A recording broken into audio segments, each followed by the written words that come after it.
اس لہو کا کیا کرو گے؟ گرم و سرخ و نوجواں، خاک پر ٹپکے گا تو جل جائے گی دھرتی کی کوکھ۔ آسماں سے قطرے رحمت نہ برسے گا کبھی، کوئی دانہ پھر نہ اپجے گا کبھی۔ کوئی کونپل مسکرائے گی نہ پھر مہکے گا پھول۔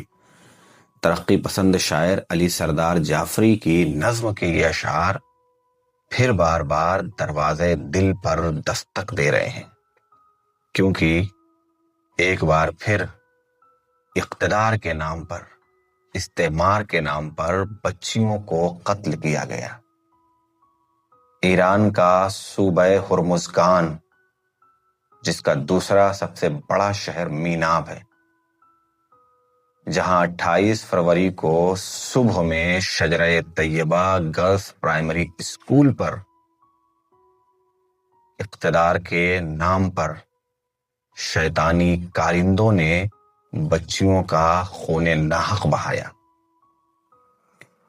یہ بچیاں مہذب دنیا سے سوالی ہیں کہ کب تک اقتدار کے نام پر، طاقت کے نام پر معصوموں کا خون بہایا جائے گا۔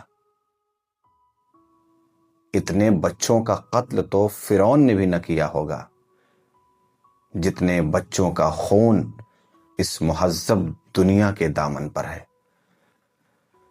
آج ان بچیوں کی، جن کی تعداد 165 یا اس سے زیادہ ہے، اجتماعی نماز جنازہ ادا کر کے سپرد خاک کر دیا گیا، لیکن انسانی تہذیب کے ماتھے پر لگا ہوا یہ بدنما داغ آخر کس طرح سے چھپایا جائے گا؟